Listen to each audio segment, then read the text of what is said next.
a verdade sobre a libertação. Nosso versículo inicial não poderia ser diferente, né? É o clássico João, capítulo 8, versículo 32. Vou ler a Nova Versão Internacional. E conhecerão a verdade, e a verdade os libertará.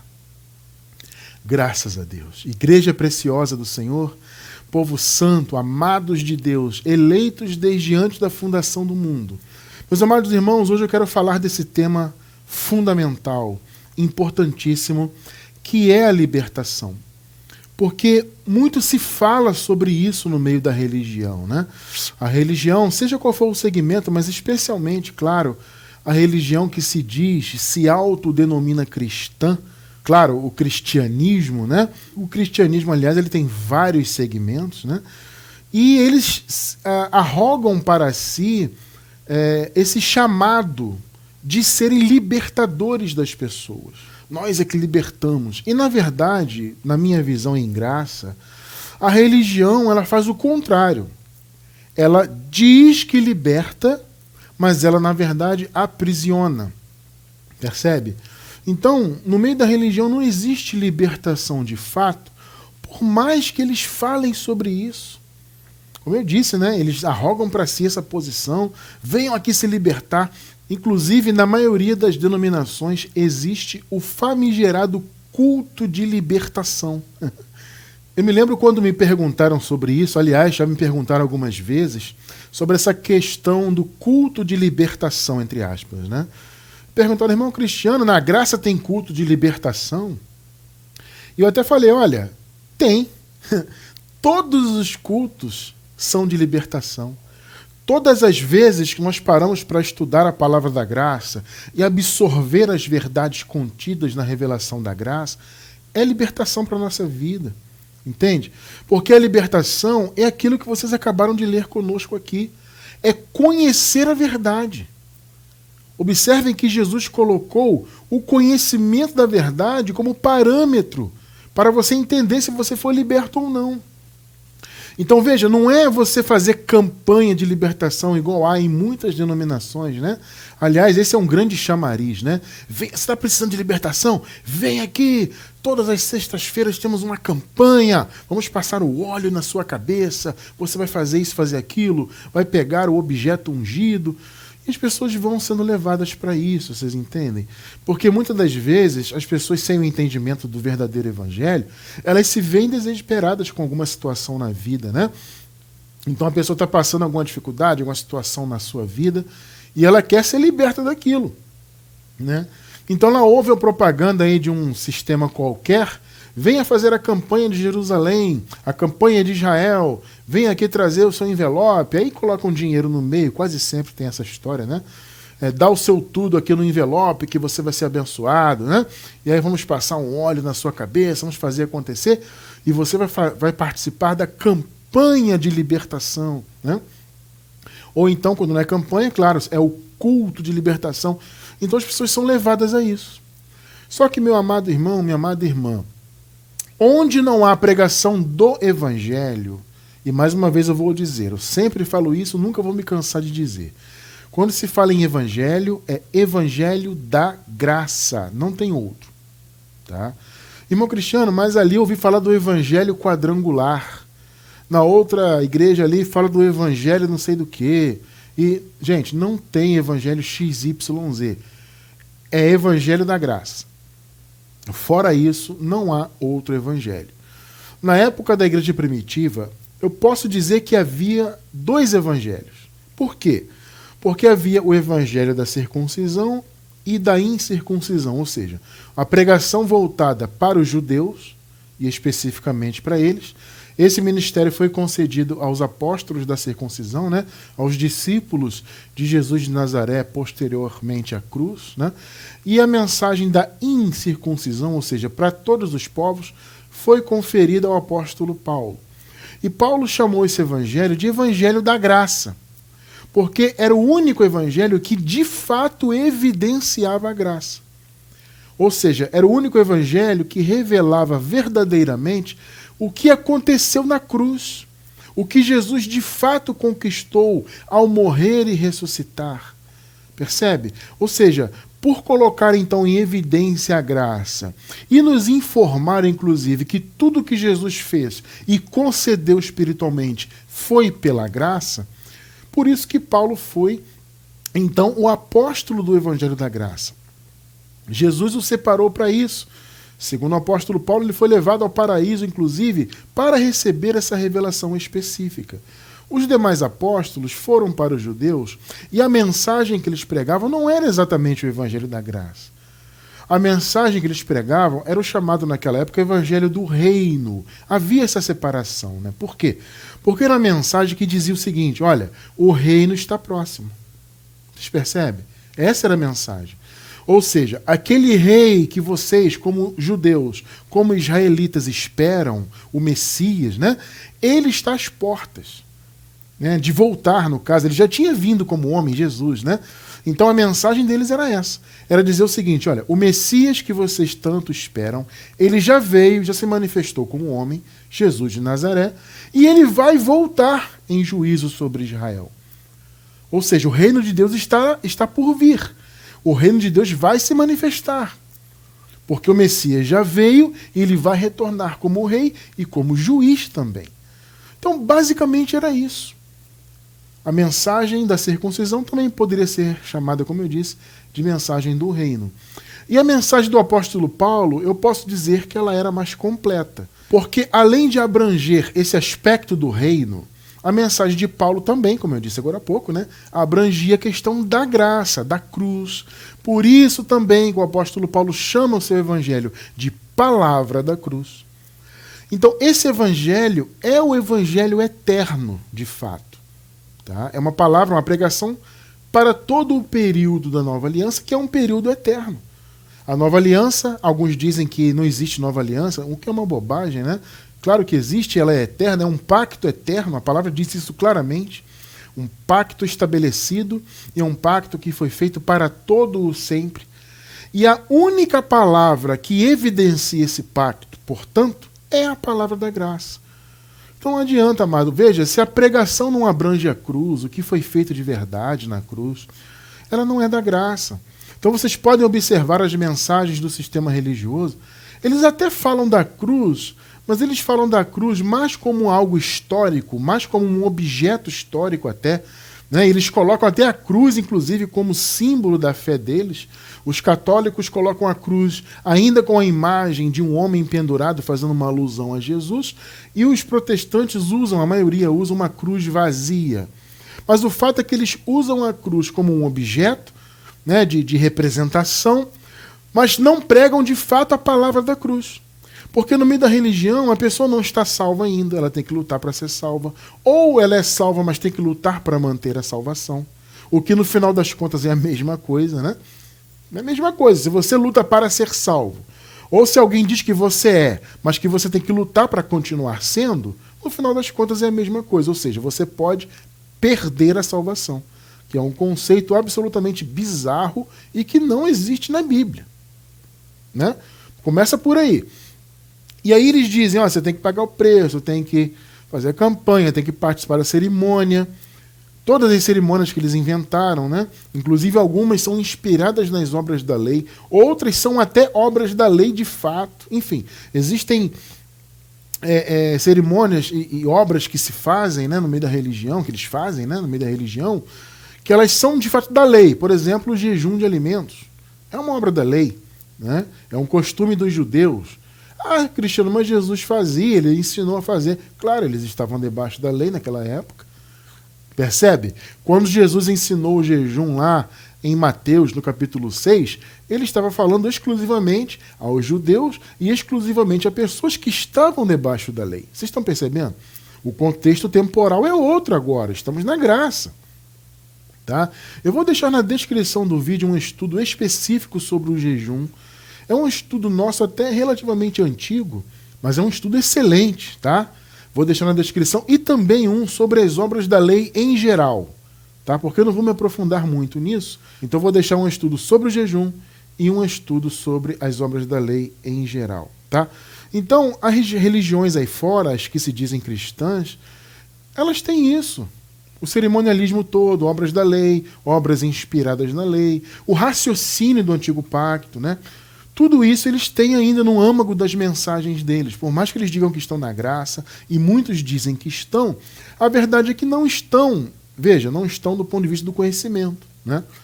Cronologicamente, todos os filhos de Deus estão na graça, né? Estão no novo pacto, que é eterno, como eu disse, tá bom? Cronologicamente estão, mas na mente não estão. A mente ainda está lá no Antigo Pacto. Então, essas pessoas, na verdade, não são libertas. Por quê? Porque elas não conhecem a verdade da nova aliança. Qual é a verdade para a nova aliança? Evangelho da graça. Mais um estudo que eu vou deixar aí sobre o Evangelho da graça. Para você entender que esse evangelho é o único evangelho para a nova aliança. É um evangelho eterno. Tá? Então veja, se não há a palavra da graça, e se a pessoa não está nessa palavra e não permanece nela, ela não tem libertação verdadeira. Essa é a verdade, abençoados. A libertação não é você fazer um culto de libertação, não é você lutar, não é você fazer campanha, frequentar o templo de pedra. Isso não é libertação, é o contrário, aliás, é o contrário. A verdadeira libertação é você conhecer a verdade e permanecer na verdade. Isso é libertação. Vamos ler o contexto do primeiro versículo? Nós lemos o versículo 32 de João 8. Vamos ler o contexto a partir do versículo 28. Vejam só. Então Jesus disse: quando vocês levantarem o Filho do Homem, saberão que eu sou. É interessante, né? Esse eu sou. Isso faz uma alusão ao que o Criador falou para Moisés, né? Ô Moisés, diga que eu sou te enviou. Tremendo, né?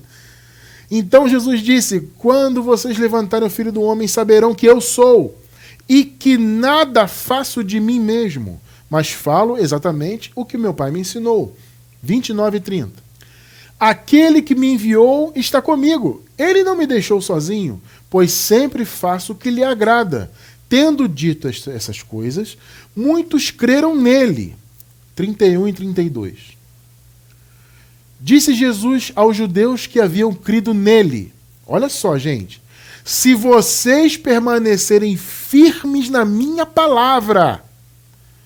Observe que Jesus coloca um condicional, uma condição aqui, né? Se.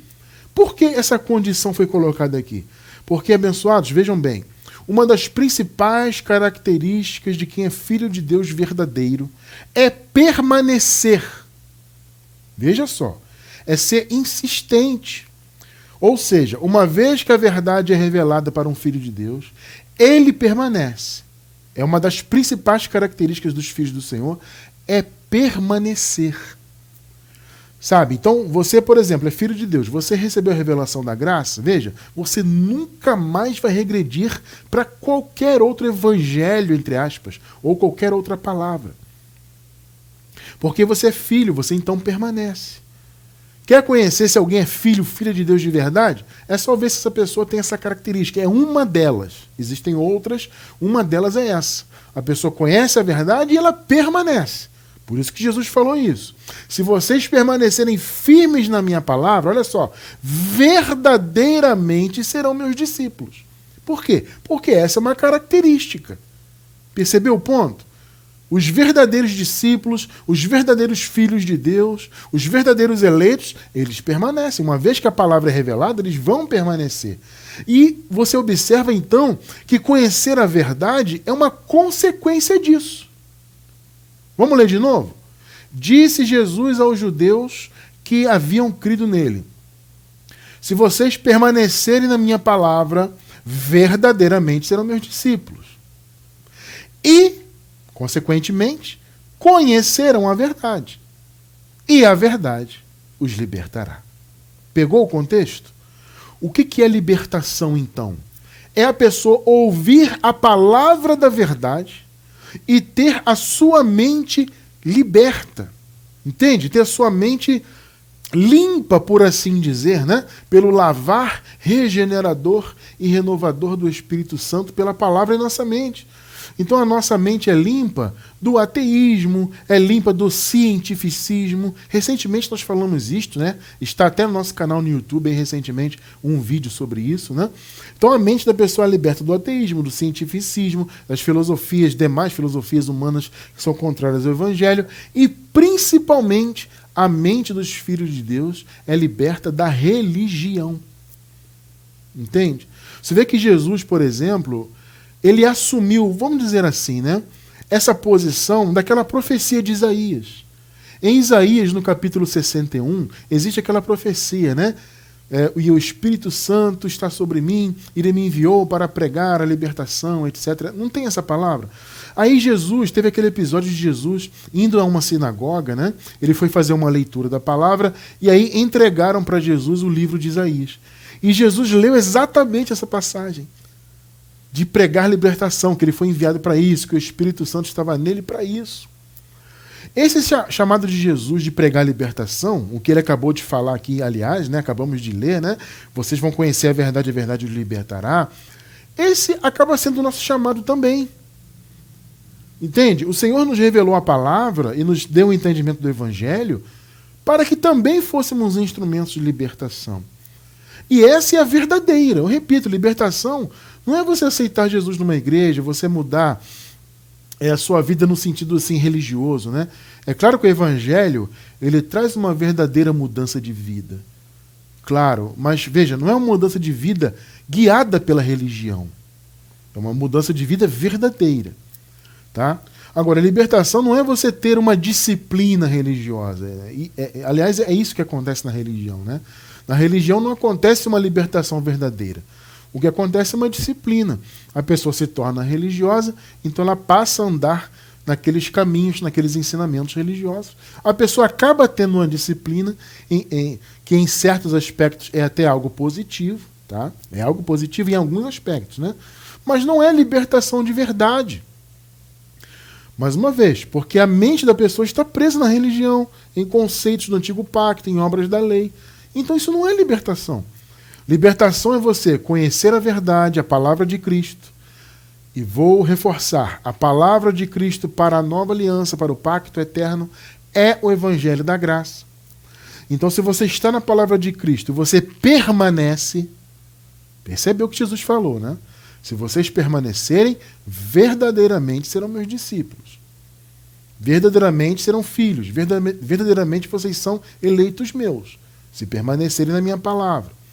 Trazendo essa palavra de Jesus para o nosso contexto hoje de nova aliança, é a palavra da graça.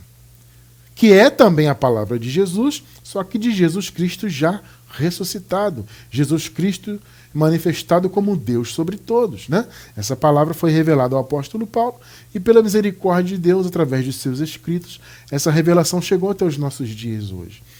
Essa é a verdadeira libertação, é conhecer a verdade, é renovar então a sua mente, porque quem está na religião ou fora dela no ateísmo, no cientificismo, nessa coisa toda, né? A pessoa está com a mente não renovada.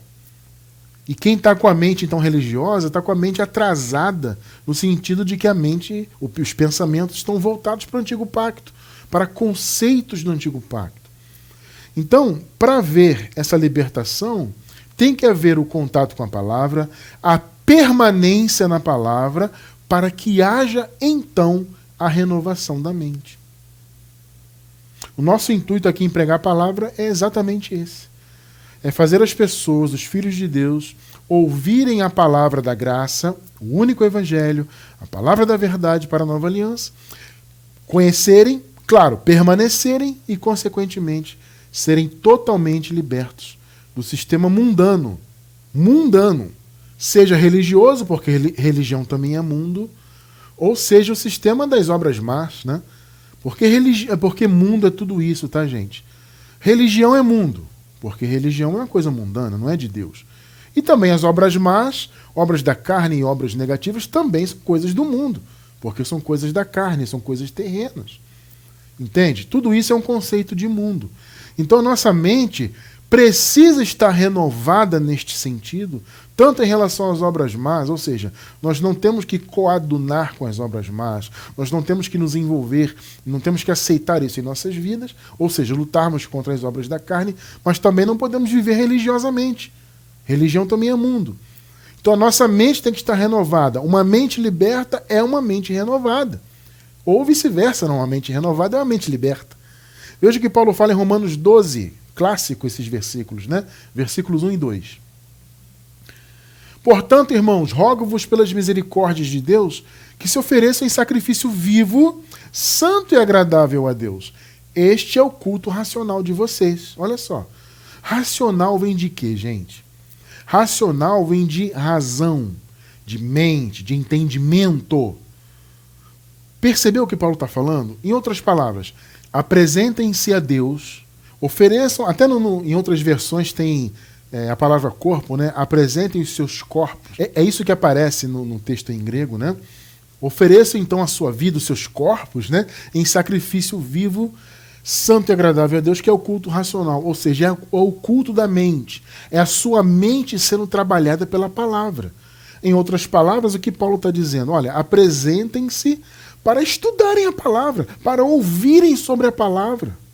É um culto racional, é um culto de razão, de raciocínio.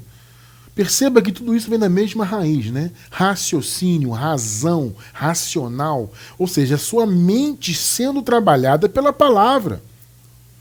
Não foi o que Jesus falou? Se vocês receberem a minha palavra e vocês permanecerem na minha palavra, verdadeiramente vocês serão meus eleitos, meus discípulos, meus filhos. Porque é uma característica, como eu falei, dos filhos de Deus. É conhecerem a verdade, uma vez que os filhos conhecem, eles permanecem nela. Tá? Então Paulo fala, apresentem-se para oferecerem a Deus um culto racional, um culto na mente de vocês, uma mente sendo desenvolvida e trabalhada e crescendo no conhecimento da graça. É exatamente o que nós estamos nos propondo a fazer aqui, né? Versículo 2. Não se amoldem ao padrão deste mundo. Percebeu? É como eu falei, mundo tem pelo menos dois conceitos. É religião e obras más. Né? Tudo isso é mundo. Então não se amoldem ao padrão deste mundo, mas transformem-se, olha só, pela renovação da sua mente, para que sejam capazes de experimentar e comprovar a boa, agradável e perfeita vontade de Deus. A boa, agradável e perfeita vontade de Deus é a sua graça. Para você experimentar e viver a graça, tudo que a graça proporciona, e você ter uma vida realmente agraciada, meu irmão, é só conhecendo a verdade, ou seja, tendo a sua razão, culto racional, perceba, a sua razão trabalhada pelo Evangelho e a sua mente transformada, renovada. Percebe? É fundamental para nossas vidas abençoadas estarmos sempre em contato com a palavra do Senhor, para permanecermos nela. Essa é uma das principais características de quem é filho de Deus. E é interessante o seguinte, o apóstolo Paulo fala aqui, não vos conformeis ao mundo, né? Não tomem a forma do mundo. Mundo aqui no grego é a palavra aion. Aion significa um período de tempo, né? Uma era, ou período de tempo. Então quando Paulo fala não se conforme a este aion, ele está falando do tempo presente, no caso daqueles tempos que eles estavam vivendo. Aí como nós falamos hoje, né, dos tempos, né, os tempos estão mudados, porque cada geração tem o seu pensamento, né? As gerações vão mudando e há mudanças, né, de pensamentos, de conceitos, etc. Né? E no final das contas, amados, sempre as obras da carne estão em vigor. Pode reparar isso, né? Sempre muda, entra geração, sai geração, as obras da carne estão sempre aí. E a religião também. A religião também. As religiões estão sempre aí também. Mundo é isso. O mundo tanto é o aspecto religioso quanto o aspecto das obras más, das obras da carne, etc. Tudo isso é o conceito de mundo. Aí Paulo coloca aqui na palavra aion, né? Ou seja, nesses tempos. Então, não, em outras palavras, não se conformem a esses tempos que nós estamos vivendo. Veja, isso serve para nós hoje também. Nós não podemos nos conformar, ou seja, tomar a forma dos tempos atuais. O que há no mundo, nos tempos atuais, como sempre, obras da carne e religião. Perceba isso. Se você está envolvido em uma dessas duas coisas, e a maioria das pessoas, infelizmente, está envolvida nas duas, tanto em obras más quanto em religião, a pessoa não tem a mente renovada. Ela está conformada com esse aion presente, com o mundo, com as práticas do mundo. E repito, isso inclui a prática religiosa. Tudo isso é mundo. Quem está vivendo nisso não está liberto. A pessoa, no máximo, como eu sempre já ensinei várias vezes isso aqui, eu vou relembrar, né? Aliás, eu acabei de falar agora há pouco, eu vou repetir. A pessoa, no máximo, tem uma disciplina religiosa. No máximo, ela pode dizer que é disciplinada, mas não liberta. Não liberta. Porque, veja, abençoados, a verdadeira libertação na Bíblia, e aliás, esse é o ponto de hoje, né? O nosso tema hoje é esse, a verdade sobre a libertação. A verdadeira libertação na Bíblia é a libertação religiosa. Se você parar para observar bem, e é o que nós vamos fazer, estamos fazendo agora e vamos continuar fazendo aqui no nosso estudo, é você observar que a libertação tem a ver com isso. Porque se você observar bem Jesus falando com os judeus que creram nele, ele estava falando de uma libertação em relação aos escribas e fariseus. Se vocês permanecerem na minha palavra. Veja, a palavra de Jesus naquela época, ela se opunha à palavra dos escribas e fariseus, ou seja, ela se opunha àquela lei ferrenha, aqueles mandamentos de homens que estavam impregnados nas mentes dos judeus ali. Vocês estão entendendo? A palavra de Jesus veio para se opor a isso, ainda que Jesus também estivesse debaixo da lei, e ainda que Jesus tenha vindo, claro, para cumprir a lei, mas para cumprir os aspectos realmente necessários da lei de serem cumpridos. Jesus não veio para ser mais um criador de regras religiosas. Ele não veio para ser mais um e criar mais mandamentos de homens, assim como os escribas e fariseus faziam. A palavra dele, então, se opunha, como eu falei, à palavra dos legalistas da lei ali. Então, a libertação que ele falou em relação aos judeus tinha muito a ver com isso. Ou seja, era eles ouvirem o que ele tinha para dizer em relação a ele como Messias, em relação ao reino que viria, né, no caso, e também, obviamente, se libertarem daquele jugo. Ele mesmo falou, né? O meu jugo é suave, né? O meu fardo é leve. Percebe que tem a ver com uma libertação em relação à religião? Perceba isso. E a palavra da graça também traz isso. Uma libertação em relação à religião. Veja, a libertação ela tem a ver também com você deixar de fazer, de praticar coisas ruins. Se você é uma pessoa, por exemplo, que tem práticas más, né, e você ouve o Evangelho da Graça, o Evangelho limpa a sua vida disso, gente, isso é maravilhoso, isso também é libertação.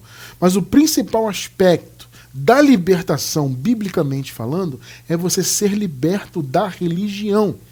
Então, no caso de Jesus com os judeus, era o fato de eles serem libertos da religiosidade exacerbada dos escribas e fariseus. E no caso de Paulo também. Paulo pregava a graça para libertar os judeus também da religião, né? E manter a igreja livre das obras da lei. Porque também havia muitos ali pregadores, né, vindos da circuncisão, que queriam que até mesmo os que não eram judeus vivessem cumprindo obras da lei. Então a pregação da graça é isso, é libertar a pessoa da religião. Libertação, fundamentalmente, do ponto de vista da Bíblia, é isso. Veja só, abençoados, o Paulo falando aqui, escrevendo aos Filipenses, ele chama a religião que ele tinha antes, que era a religião judaica também, olha só, ele chama de esterco. Gente, pelo amor de Deus, esterco. Veja só. Filipenses 3, versículos do 1 ao 8. Finalmente, meus irmãos, alegrem-se no Senhor. Escrever-lhes de novo as mesmas coisas não é cansativo para mim e é uma segurança para vocês. Ou seja, o Paulo já havia tratado desses assuntos com eles, né? Então ele estava tratando novamente. 2. Cuidado com os cães. Cuidado com esses que praticam o mal. Cuidado com a falsa circuncisão. Irmão Cristiano, quem eram os da falsa circuncisão? Eram justamente aqueles de origem judaica que queriam pregar Jesus, mas misturar Jesus com obras da lei. o Paulo os chama de falsa circuncisão. Olha só, por quê? Versículo 3. Pois nós é que somos a circuncisão. Aqui o Paulo não está falando da circuncisão em relação à lei, ou seja, aquela prática da lei, né? O Paulo está falando da verdadeira circuncisão, que segundo o apóstolo Paulo era no coração, ou seja, era uma circuncisão espiritual, uma circuncisão de entendimento da palavra, ou seja, você era, entre aspas, circuncidado na sua mente, porque coração é mente, né?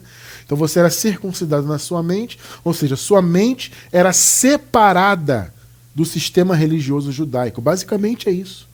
Então ele fala, nós é que somos a circuncisão. Não são esses que se dizem circuncisão. Porque veja bem, amados, o contexto é esse. Aqueles homens da circuncisão, ou seja, os homens, os judeus, né, que até pregavam Jesus, mas misturavam Jesus com obras da lei, eles caminhavam de igreja em igreja, pregando as obras da lei junto com Jesus. Né, misturavam os dois conceitos. E eles se diziam da circuncisão. Esse pessoal judaizante colocava, então, o fato de eles serem judeus como algo de autoridade. Olha, nós somos judeus, nós somos da linhagem de Jesus. Nós pregamos Jesus e dizemos para vocês, vocês têm que cumprir as obras da lei também. Nós somos da circuncisão. Aí vem o apóstolo Paulo e fala o seguinte, olha, não, eles que se dizem circuncisão, na verdade eles são falsa circuncisão, porque eles são circuncisão segundo a carne. Nós é que somos a circuncisão de fato, porque nós fomos circuncidados no coração. Esse conceito de circuncisão no coração está escrito na carta aos Romanos. Tá? Então, quando Paulo fala nós somos a circuncisão, ele está se referindo à circuncisão espiritual. Então ele fala o seguinte, nós que adoramos pelo Espírito de Deus. Ou seja, não é uma adoração religiosa, não é uma adoração feita por meio da lei e de obras da lei. Não, é uma adoração em espírito. Percebeu? Que nos gloriamos em Cristo Jesus e não temos, olha só, queridos, confiança alguma na carne. Irmão Cristiano, vamos lá. O que é confiar na carne nesse contexto? Confiar na carne tem um sentido de a pessoa se colocar como uma autoridade, como eu falei agora há pouco, por ela ser judia, né? Aqueles homens da circuncisão, eles eram judeus que pregavam sobre Jesus, mas eles queriam impor também as obras da lei, até mesmo para quem não era judeu, né? Até para os chamados gentios. Eles também queriam que eles vivessem obras da lei. E eles colocavam isso como autoridade. Olha, nós somos judeus. E, consequentemente, sendo judeus, somos praticantes da lei. Percebe que eles colocavam isso como autoridade? Então o apóstolo Paulo chama isso de confiar na carne. Ou seja, é um sentido de confiar na sua etnia. Olha, eu sou judeu, eu vivo as obras da lei, prego Jesus, mas continuo vivendo as obras da lei, e vocês têm que fazer o mesmo, porque isto é autoridade. Nós somos judeus, vocês têm que nos ouvir, porque nós somos da mesma linhagem de Jesus. Vocês estão percebendo que é uma visão carnal da coisa? Porque a graça não tem isso de carne, de judeu e de gentio. Já falamos isso aqui muitas vezes, né? Não existe mais esse conceito de judeu e gentio. Para Deus não tem isso. O Senhor nos enxerga segundo o Espírito. Então, quando a pessoa confia na carne, nesse contexto aqui, é confiar na sua etnia como uma autoridade espiritual. Ou seja, eu sou judeu, eu pratico a lei. Então, confiar na carne é confiar na lei, na religião, por ser judeu. Percebeu isso? Muito bem. Olha só o que Paulo fala. Você vai entender perfeitamente o que eu acabei de falar. Versículo 4. Embora eu mesmo tivesse razões para ter tal confiança, ou seja, confiança na carne, se alguém pensa que tem razões para confiar na carne, o Paulo está se referindo, obviamente, aos da circuncisão, né, que viviam andando nas igrejas pregando a lei misturado com Jesus, e se colocando como autoridades por serem judeus, o Paulo diz, olha, se alguém aí tem essa confiança na carne, eu ainda mais. Agora veja o que Paulo vai falar a partir do 5. Circuncidado no 8º dia de vida. Paulo está falando dele. Olha, eu fui circuncidado. Eu sou um judeu de fato. No 8º dia de vida, como era costume judaico, eu fui circuncidado. Eu sou pertencente ao povo de Israel. Percebe? Por que Paulo está escrevendo isso? Para fazer um contraponto aos que eram da circuncisão e viviam pregando lei nas igrejas. Ué, ô Filipenses, esse pessoal chegou aí batendo no peito dizendo que são judeus? Que eles são israelitas? Que eles são da linhagem de Jesus? Ué, eu também sou. Só que eu não prego o que eles pregam. Eu não prego lei para vocês. Mas eles estão confiando na carne. Ou seja, eles estão confiando, estão se arrogando, né? Como os judeus. Eu também, circuncidado no 8º dia. Sou pertencente ao povo de Israel, à tribo de Benjamim. Paulo foi até mais específico, né? Eu sou um verdadeiro hebreu. O Paulo fala isso porque ele tinha também a nacionalidade romana, né? Paulo também era romano, por assim dizer, só que de nascimento ele era israelita. Por isso ele fala, eu sou um verdadeiro hebreu. Versículos 6 e 7. Quanto à lei, eu fui fariseu. Olha só. Quanto ao zelo, perseguidor da igreja. Ou seja, ô Filipenses, eu tinha tanto zelo pela lei que eu era um fariseu e eu perseguia a igreja.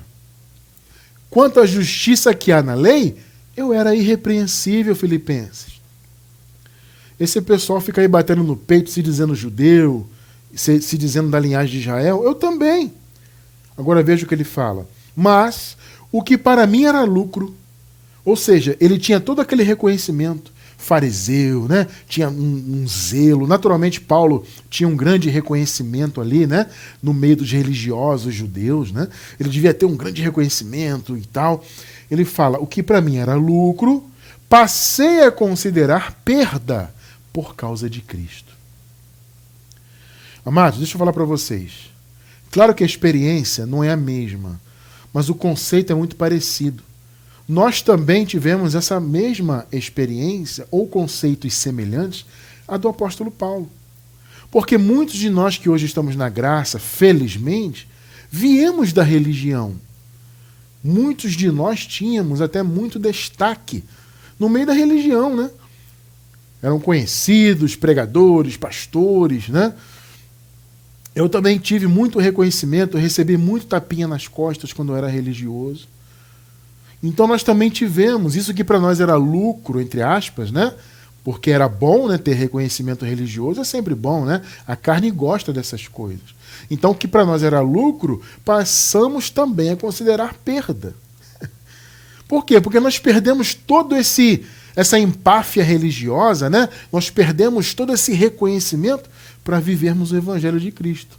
Hoje somos até tratados como loucos, né?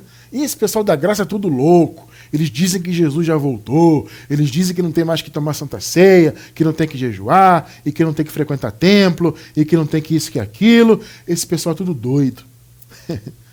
O sistema nos chama de loucos. Por quê? Porque para nós a religião é perda. O que antes era lucro, agora é perda. Versículo 8. Mais do que isso, considero tudo como perda, comparado com a suprema grandeza do conhecimento de Cristo Jesus. Glória a Deus por essa palavra, meu irmão. É perda do ponto de vista humano, é. Como eu falei, somos chamados de doidos, desviados, desigrejados. Toda essa bobagem, né, que o pessoal fala aí, isso é uma perda. Mas, irmão, comparado com a grandeza do conhecimento que nós temos hoje, isso é maravilhoso. Eu prefiro ser chamado de desigrejado, desviado, pecador, e diabo, e não sei o quê. Pode me chamar do que quiser. Eu fico muito feliz com todas essas perseguições, porque significa que eu estou na verdade do Evangelho. Estou vivendo, assim como vocês estão, todos nós estamos vivendo, a grandeza do conhecimento de Cristo. Então podem nos chamar do que quiserem, podem nos xingar, podem nos afastar, eu não estou nem aí. Tudo isso para mim é perda. E glória a Deus que nós perdemos tudo isso. Porque hoje nós poderíamos ainda estar lá no meio do sistema, enganados, vivendo todo aquele engano debaixo de obras da lei, com medo de Jesus voltar, com medo de diabo, com medo de Deus pesar a mão. Não, o Senhor nos libertou disso. Então, comparado com a suprema grandeza do conhecimento do Senhor, tudo isso é perda. E graças a Deus que nós perdemos. Então, considero como perda, né? Comparado com a suprema grandeza do conhecimento de Cristo Jesus, meu Senhor, por cuja causa perdi todas as coisas. Agora veja, eu as considero como esterco para poder ganhar a Cristo. Ou seja, tudo que eu vivi na religião, toda a minha religiosidade, todo o meu destaque religioso, tudo isso é esterco, é porcaria, não vale de nada. Porque agora eu tenho Cristo, ou seja, eu tenho conhecimento do Senhor. Está entendendo o que é libertação de verdade? Biblicamente, libertação é exatamente isso aqui que você acabou de ler. É você perder todo o destaque religioso, porque é uma perda, é até uma perda de tempo, né?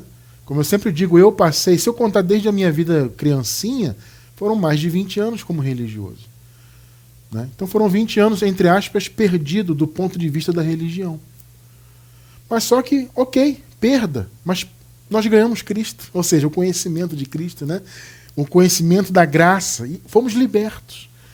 Esta é a verdadeira libertação, irmão. Então, veja, quem está na religião confia na carne. Você percebeu o contexto quando Paulo fala? Confiar na carne é isso. É você, no caso deles ali, né? Eram aquelas pessoas que confiavam no fato de serem judias e, consequentemente, praticantes da lei. Eles batiam no peito mesmo. Somos judeus, somos da linhagem de Jesus. Vocês têm que nos ouvir. Nós pregamos sobre Jesus, mas também defendemos que a lei tem que ser praticada, inclusive por quem não é judeu. Olha só que coisa tremenda. E esta não é a visão do Evangelho. O Evangelho, amados, não é para as pessoas serem religiosas. Por isso que Paulo falou, esse pessoal está se gloriando na carne, ou seja, no fato de serem judeus e de viverem na religião judaica, eu também sou judeu. Eu sou um verdadeiro hebreu. Tremendo Paulo falando, né? Mas eu perdi tudo isso, eu não estou nem aí, porque isso para mim é esterco. Então a libertação que Paulo fala, e até Jesus, né? Não só Paulo, mas Jesus também, a libertação que eles se referiram era justamente a libertação religiosa. O Paulo fala disso abertamente aos Gálatas. Gálatas capítulo 5, versículos do 1 ao 4. Foi para a liberdade que Cristo nos libertou. Que libertação é essa, irmão Cristiano, que Paulo está falando? Libertação da religião. O contexto vai nos mostrar isso. Portanto, permaneçam firmes. Veja só, irmão, olha o seu chamado. Isso aqui é para você, hein? O Paulo escreveu lá para os Gálatas, mas isso aqui serve para nós hoje. Foi para a liberdade que o Senhor nos libertou. Portanto, permaneçam firmes. Você foi liberto do sistema religioso? Das 4 paredes denominacionais? Sim, irmão Cristiano, fui liberto. Então permaneça firme e não se deixem submeter novamente a um jugo de escravidão. Você vai andar para trás por quê? Percebeu? 2. Ouçam bem o que eu, Paulo, lhes digo. Caso se deixem circuncidar. E aí Paulo está falando da circuncisão de fato, né? A circuncisão carnal dos judeus. Cristo de nada lhe servirá. Eu sempre chamo a atenção para isso aqui. Você pode trocar o circuncidar aqui, que era uma prática da lei, né? Você pode trocar por qualquer prática religiosa. Por exemplo, caso se deixem jejuar, caso se deixem tomar Santa Ceia, que é um resquício da Páscoa judaica, e por aí vai. Cristo de nada lhes servirá. Se vocês viverem religiosamente, o Paulo usa aqui a circuncisão como um exemplo de prática, né? Mas qualquer prática religiosa se encaixa. Então ele fala, se vocês se deixarem viver religiosamente, cumprindo obras da lei, Cristo de nada lhes servirá. 3. De novo declara a todo homem que se deixa circuncidar, que está obrigado a cumprir toda a lei. Ou seja, você vai se circuncidar, então você vai ter que ser um religioso. Vai ter que cumprir 100% da lei. São 613 mandamentos. O Senhor Jesus nos libertou, Paulo está falando aqui, né? Justamente, Gálatas, para que nós não vivêssemos nisto. Permaneçam firmes. O Paulo está falando isso aqui, mais uma vez, por causa das pessoas da circuncisão. A igreja dos Gálatas estava sendo influenciada pelas pessoas da circuncisão ali. Por aqueles que pregavam Jesus, mas misturavam Jesus com obras da lei. Paulo está alertando, Gálatas, vocês foram libertos disso aí. Vocês estão regredindo? Percebeu? Se vocês então vão cumprir obras da lei, vocês se tornam obrigados a cumprirem todas as obras. Ou seja, vocês vão deixar de ser servos do Senhor Jesus para serem religiosos. Não é isso que Deus quer. 4. Vocês que procuram ser justificados pela lei, separaram-se de Cristo, caíram da graça. Irmãos, todos, e eu vou repetir para reforçar, todos que estão na religião hoje estão decaídos da graça, estão separados de Cristo. É duro? É duro. Estão aqui, na mente. Estão separados do Senhor. Porque não têm o conhecimento do Senhor. É o que Paulo falou. Eu perdi tudo em relação à religião que eu vivia, mas eu ganhei o conhecimento de Cristo. Pegou o ponto? Percebeu? As pessoas que estão aí fora, elas pensam que estão servindo Jesus. Elas têm até, amados, boa vontade. Elas têm zelo. Não foi o que Paulo falou em relação aos israelitas? Eles têm zelo por Deus, mas não têm entendimento. É a visão do sistema hoje. Eles têm zelo por Deus? Claro que eles têm zelo por Deus. Mas é um zelo sem entendimento. Então eles vivem nessas obras, na religião, religiosidade, cerimônia, etc., porque não foram libertos de verdade. Estão separados de Cristo. Eles pensam que estão em Cristo. Eles estão do ponto de vista cronológico, mas eu estou falando da mente, tá? Na mente deles, eles acham que estão vivendo para Cristo e não estão. Então estão separados dele do ponto de vista da mente. Intelectualmente estão separados, estão decaídos da graça. Por quê? Porque não foram libertos. Então as pessoas vivem aí de aparência religiosa, muitos vivem de aparência, né? Porque vivem de religiosidade e não vivem a verdadeira libertação. Meu irmão, minha irmã, em nome do Senhor, quero dizer para vocês uma coisa: agradeçam a Deus todos os santos dias pela revelação da graça em suas vidas. Vocês que estão na graça, no evangelho da graça, vocês estão unidos mentalmente a Cristo. Vocês não são religiosos, logo vocês estão libertos. Vocês conhecem a verdade e a cada dia mais nós vamos conhecendo, né? Como a palavra diz, é de glória em glória, de fé em fé. A gente vai estudando, crescendo, conhecendo e cada vez mais a palavra vai nos alimentando. E não precisamos ser religiosos. Porque religiosidade, gente, na verdade ela atrapalha a nossa vida. Ela atrapalha o nosso desenvolvimento, porque você fica mais preocupado com cerimonialismo, com o templo de pedra, do que com a palavra. Olha só Jesus ainda nos dias da sua carne. Mateus 15, versículos 7 até o 9. Hipócritas, bem profetizou Isaías acerca de vocês, dizendo: este povo me honra com os lábios, mas o seu coração é o que, biblicamente? Coração é a mente. O seu coração está longe de mim. É a mesma coisa que Paulo falou. Separados estão de Cristo. É a mente que está separada. Você está entendendo? As pessoas, elas podem até, e eu creio que a maioria seja, filhas de Deus, eleitas, elas já são salvas do ponto de vista da vida eterna. Mas a mente da pessoa está tão embotada, está cega pelo véu religioso, que a pessoa então está separada de Cristo mentalmente. O coração, que é a mente, está longe. Percebeu, né? Versículo 9. Em vão me adoram. Olha só o que Jesus está falando aí. Em vão me adoram. Seus ensinamentos não passam de regras ensinadas por homens. Mais claro do que isso, impossível. Eles adoravam ao Senhor? Adoravam. Mas era uma adoração vã. O pessoal do sistema religioso aí fora hoje, do cristianismo, seja qual for o segmento, eles pensam estar adorando a Deus? Eles acham que estão adorando a Deus? Sim. Mas é uma adoração vã. porque o coração está longe. Então tem belos louvores, belas pregações, né? Pregadores tecnicamente muito bons, eloquentes, tudo vão. Por quê? Porque não há libertação de verdade. Não tem o evangelho da graça na mente. Então, em vão me adoram. Deus falando, né? Seus ensinamentos não passam de regras ensinadas por homens. Isso aqui é um retrato exato do sistema mundano religioso.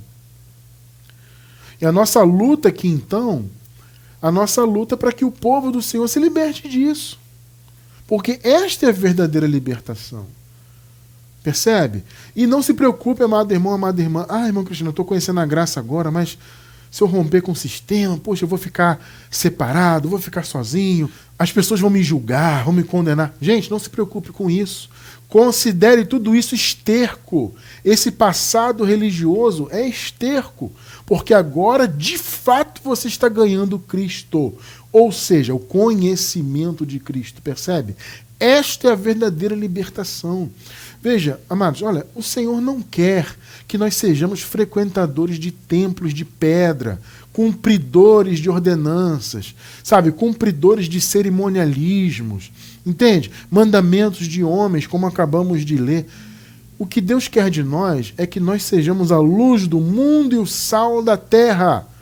O que Deus quer de nós é que nós façamos o bem. Fundamentalmente é isso. Assim, para resumir, né? O resumo do que Deus quer de nós é o quê? Fazer o bem. A palavra não diz que o Senhor preparou de antemão as boas obras para que nós andássemos nelas? É o que a palavra diz. E é o que Deus quer. Isso é o contrário de ser religioso. Você não precisa ser religioso para fazer boas obras, pelo contrário. Quando você está livre da religião, aí é que você pode sim se dedicar a ser uma boa pessoa. A você transformar o seu redor, né? Você transformar o que está ao seu redor. Sabe? Você ser luz no seu trabalho, na sua escola, no seu bairro, percebe? Se todos nós que somos filhos de Deus e conhecemos a graça, se todos nós nos esforçarmos para sermos luz nesse mundo, já estaremos fazendo a obra que Deus quer de nós. Deus não nos revelou o Evangelho para sermos religiosos. Ao contrário, Ele nos revelou para nos libertar da religião. E esta é a verdadeira libertação. Para que aí sim, a partir do momento que nos tornemos libertos da religião, passemos a ter boas obras e viver de boas obras. Basicamente é isso que o Criador quer de nós. Eu encerro com Gálatas capítulo 6, versículos 9 e 10.